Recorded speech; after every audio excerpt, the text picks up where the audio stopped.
Hello everyone, good morning. This is Pooja. Dear students, previous video में हम सभी लोगों ने diversity in the living world का ओवरव्यू देख लिया था और इसके साथ साथ हम लोगों ने देखा था कि जो अर्नेस्ट मेयर थे उनका क्या कंट्रीब्यूशन था और उन्हें हम लोग क्यों कहते हैं कि ट्रिपल क्राउन ऑफ बायोलॉजी. ठीक है, यहाँ तक हम लोगों ने कंप्लीट कर लिया था. आज इस वीडियो में हम लोग देखेंगे कि व्हाट इज़ लिविंग.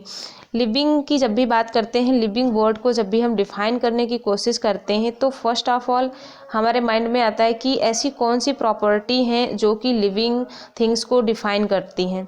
ठीक है, वो कौन सी प्रॉपर्टी हैं जो लिविंग थिंग्स को डिफ़ाइन करती हैं.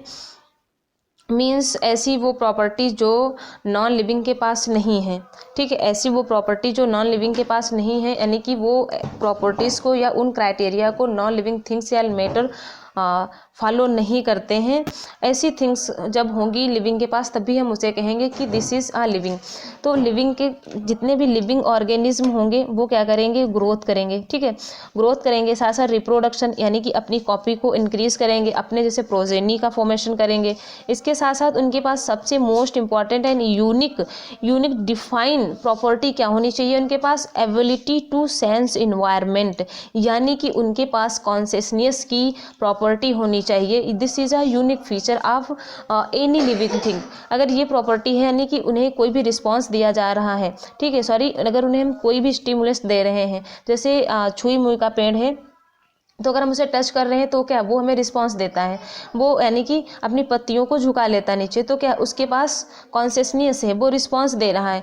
तो ये एक बहुत इंपॉर्टेंट इसकी प्रॉपर्टी क्या हुई कि कॉन्शियसनेस या जो एबिलिटी टू सेंस की है किसी भी ऑर्गेनिज्म के पास, ये बहुत इंपॉर्टेंट है, होनी चाहिए. ठीक है, इसके साथ साथ और अदर फीचर्स क्या हो सकते हैं कि जो लिविंग थिंग्स होगी उसमें मेटाबॉलिज्म होगा. दैट मीन्स कि मेटाबॉलिज्म में दो प्रोसेस होती, एक तो कैटाबॉलिज्म और दूसरी एनाबॉलिज्म.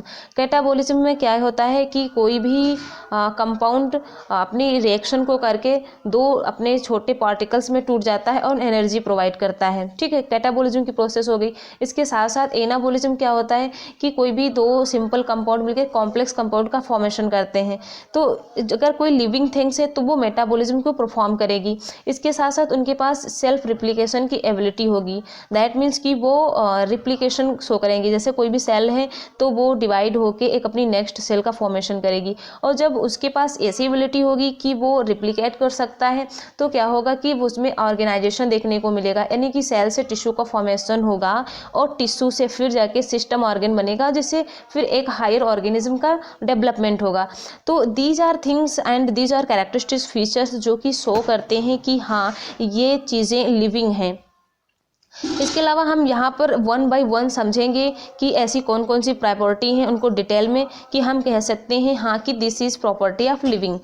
तो सबसे पहले लेके चलते हैं ग्रोथ पॉइंट को. ठीक है, growth, all living organism grow, जितने भी लिविंग थिंग्स होंगी वो ग्रो करेंगी. ठीक है, increase in mass and increase in number of individuals are twin characteristics of growth. यहाँ पर जो ग्रोथ का मतलब है, इसका मतलब हाइट से नहीं है, ठीक है, या ना भी उसकी गर्थ का. सिंपल मतलब है यहाँ पर ग्रोथ का कि कोई भी सेल है वो क्या करेगी, मास में इंक्रीज होगी.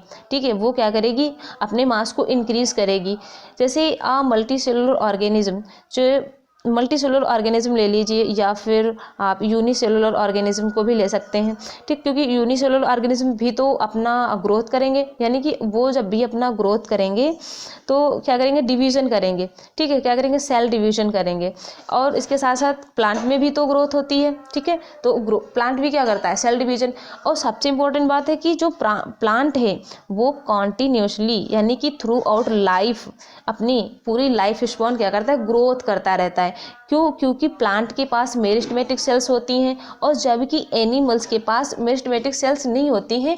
हाँ, एम्ब्रियोनिक डेवलपमेंट के दौरान स्टेम सेल्स उसके पास होती हैं, जो कि जिनका कह सकते हैं कि आप लाइफ स्पॉन फिक्स होता है, उनका टाइम फिक्स होता है, इतने ही टाइम में वो हमारे ऑर्गन सिस्टम का फॉर्मेशन कर देंगी. ठीक है, तो क्या होता है कि जो एनिमल्स हैं उनमें एक सर्टेन एज तक ही ग्रोथ होती है। इसके साथ साथ unicellular organism also grow by cell division. वो क्या करते हैं, यूनिसेलुलर ऑर्गेनिज्म है तो वो भी अपना फिशन करेंगे, डिवीजन करेंगे। अब वो डिवीजन जो है सेक्सुअल भी हो सकता है और एसेक्सुअल या फिर वेजिटेटिव रिप्रोडक्शन भी हो सकता है। सिंपल मीन्स, ठीक है। इसके बाद नीचे चलते हैं। जो इसके साथ साथ हम ये बात कह सकते हैं कि इस तरीके से ऑल थिंग्स जितनी भी हैं वो ग्रोथ तो करेंगी, चाहे प्लांट हो, एनिमल्स हो या फिर माउंटेन हो, क्योंकि माउंटेन जो पर्वत हैं वो भी तो ग्रोथ कर रहे हैं। तो क्या हम कह सकते हैं कि ग्रोथ इज डिफाइनिंग प्रॉपर्टी? नहीं, क्योंकि ऐसी प्रॉपर्टी जो अदर किसी नॉन लिविंग थिंग्स में ना हो उसी प्रॉपर्टी को हम कह सकते हैं कि this is a defining property which is explain any living things. ठीक है, तो जो ये प्रॉपर्टी है ये है तो लिविंग की, बट ये डेफिनेटली प्रॉपर्टी नहीं है कि सिर्फ और सिर्फ लिविंग में ही होगी। सो यहाँ पर एनसीईआरटी ने जो है मेंशन करके रखा है कि can not taken as a defining property of all living organism. Clear, इस पॉइंट को आपको याद रखना है, यहाँ से क्वेश्चन पूछा जा सकता है। और ये भी बात है कि कोई भी डेड मैटर्स होगा, डेड ऑर्गेनिज्म है, वो क्या करेंगे, वो कैन नॉट ग्रो, वो ग्रो नहीं कर सकते हैं। क्लियर, आई होप आपको यहाँ तक अच्छे से समझ में आया होगा। अब चलते हैं अपनी नेक्स्ट प्रॉपर्टी के पास, यानी कि जो रिप्रोडक्शन की प्रॉपर्टी है। ठीक है, like is a characteristics of living organism. जितने भी मल्टी सेलुलर ऑर्गेनिज्म हैं, ठीक है, जितने भी मल्टी सेलुलर ऑर्गेनिज्म है वो क्या करेंगे, रिप्रोडक्शन करेंगे। भले ही वो सेक्सुअली रिप्रोडक्शन करें या फिर असेक्सुअली रिप्रोडक्शन करें या फिर वेजिटेटिव रिप्रोडक्शन करें, अपनी कॉपी को इंक्रीज करने के लिए, अपनी जैसी प्रोजेनी बनाने के लिए वो रिप्रोडक्शन करते रहेंगे। ठीक है, 1 सेकेंड।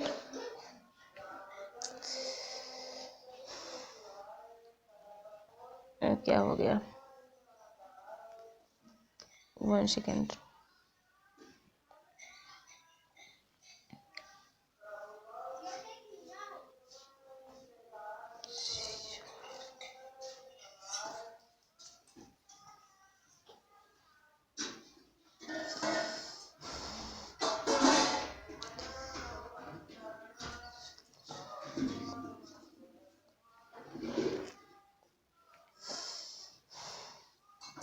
हाँ, तो कहाँ बात कर रहे थे, ये ना सिस्टम में प्रॉब्लम हो गई थी।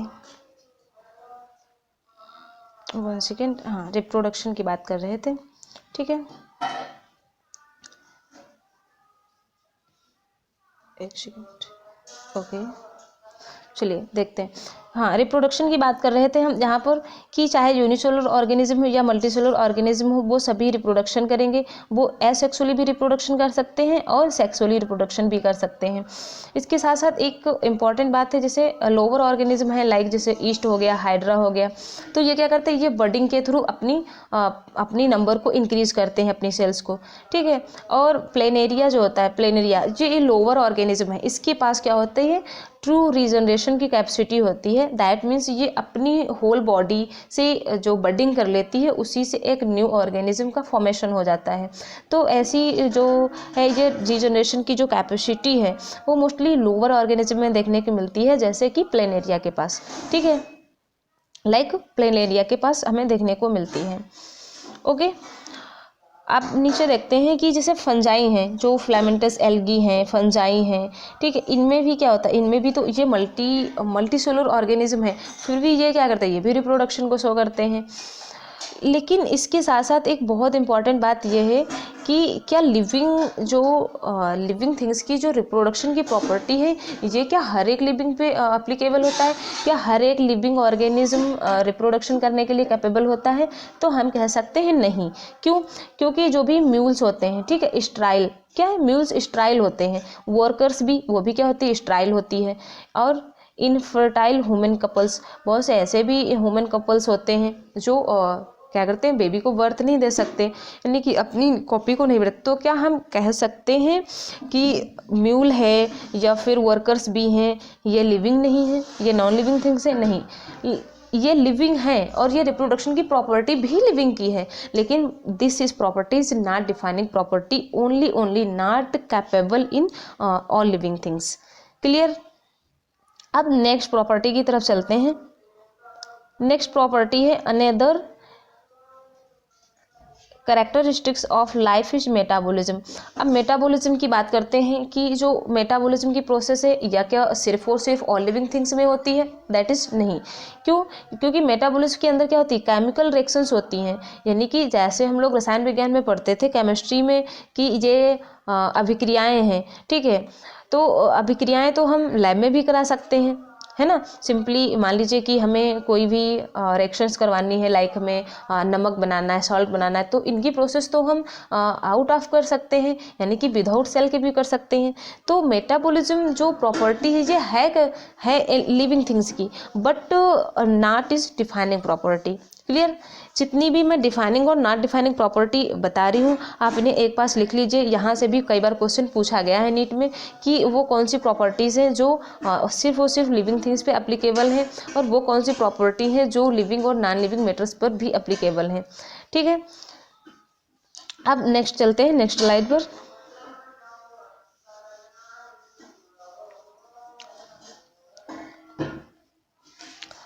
अब सबसे इम्पॉर्टेंट बात देखते हैं कि hence cellular organisation of body is the defining feature of life forms.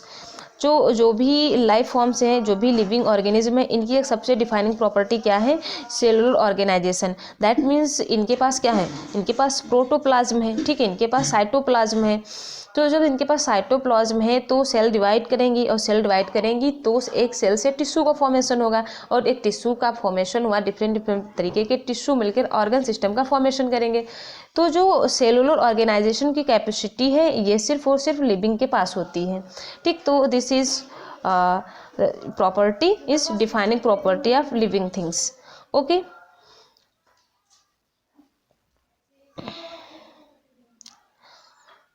Now next is consciousness therefore become the defining property of living organism। तो कॉन्शियसनेस की बात हमने पहले ही बताई थी कि जो भी हम स्टिमुलेंट देंगे किसी भी ऑर्गेनिज्म को, प्लांट हो या एनिमल्स हो, अगर वो रिस्पॉन्स दे रहे हैं that means they have consciousness property.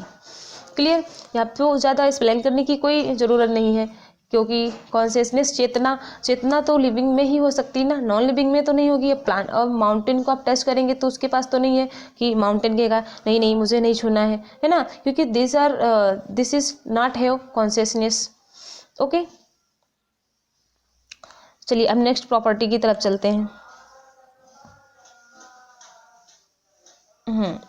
तो यहाँ तक हम लोगों ने देख लिया कि जितने भी लिविंग थिंग्स थे उनकी इम्पॉर्टेंट क्या क्या क्राइटेरिया थी, ठीक। अब नेक्स्ट वीडियो में हम लोग देखेंगे कि diversity in the living world. यहाँ पर जो हम डाइवर्सिटी की बात कर रहे हैं कि जो हमारे एनवायरनमेंट में डिफरेंट डिफरेंट तरीके के ऑर्गेनिज्म देखने को मिलते हैं, जिनका जेनेटिकली मॉर्फोलॉजिकली वेरिएशंस होता है, उन ऑर्गेनिज्म को हम किस तरीके से क्लासीफाई कर सकते हैं, किस तरीके से हम उनके बारे में अंडरस्टैंड कर सकते हैं, तो इसको हम लोग नेक्स्ट वीडियो में करेंगे, ठीक है। Thanks for watching.